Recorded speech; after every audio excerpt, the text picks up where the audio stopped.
Hello, this is Jody. Today's article is called Animal Shelters Say No Puppies or Kittens for the Elderly. Should Elderly People Be Barred from Adopting Pets? By Stanley Coren. First, we're going to look at some vocabulary. Our first word is disturbing, which means upsetting. Seniors are people over the age of 65. An animal shelter is a temporary home for animals. Controversy is a prolonged disagreement between groups of people. Orphaned means when a person, or a dog in this case, loses his parents or caregivers. Unambiguous means clear and easy to understand with only one meaning. Socially isolated is living apart from other people or socially alone. Companionship is friendship or someone to do activities with. And company of a dog is to be with a dog. Merit is value. Incapacitated is unable to do something because of circumstances. And bond is a connection. To deny means to not allow something to happen or to block it from happening. And empathy means to be able to imagine how someone is feeling or to put yourself in someone else's shoes. Compassion is a strong feeling of sympathy for someone who is suffering and a desire to help them.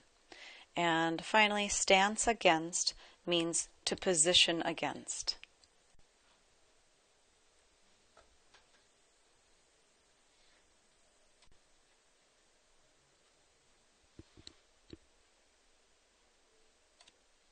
Now I'm going to read through the article for you. Animal shelters say no puppies or kittens for the elderly. Should elderly people be barred from adopting pets? An article by Stanley Coren. I recently received an email which I found to be quite disturbing. The person writing to me had heard a talk that I had given to the Canadian Association of Retired People in Toronto.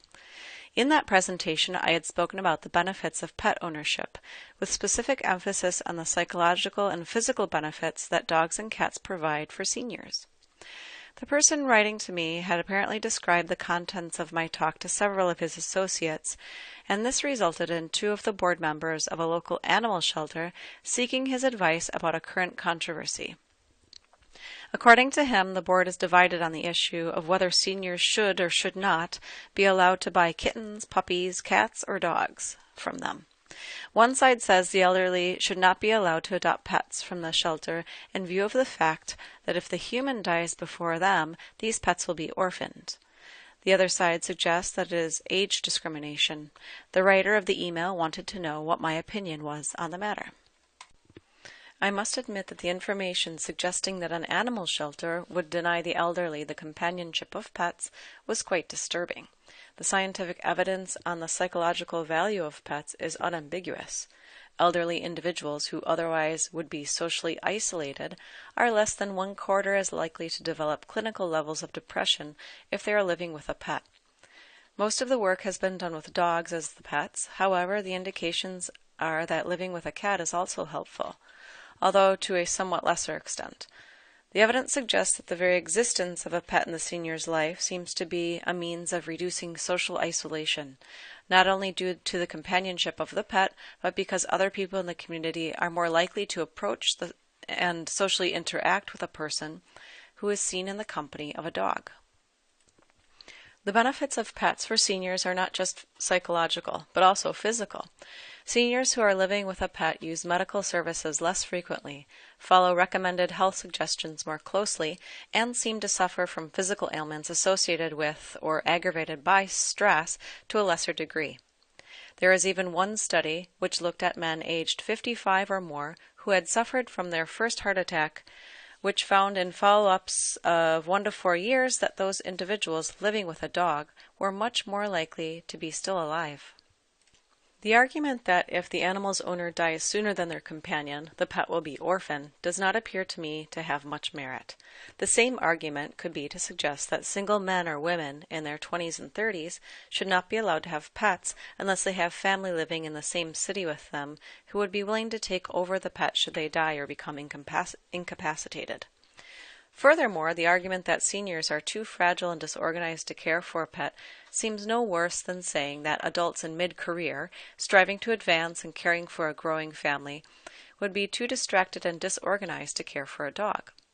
The truth of the matter is that because of the bond that seniors tend to form with their pets, they will usually go out of their way to make sure that their pet is well looked after, and there is someone who is willing to take care of the animal should they die before their animal companion. In addition, the definition of who is to be considered as too senior to adopt an animal is ambiguous. For example, an individual who is 65 years of age statistically still has about 20 years of life expectancy according to North American statistics, which suggest that we now can expect to live to an age of 84 on average. Speaking not only as a psychologist, but as a human being, it seems to me that to deny seniors the companionship of a pet is simply an act of cruelty. To my mind, it is analogous to denying seniors access to the company of friends, children, or other relatives. I have seen the effects that the arrival of a pet in the house of a senior has had.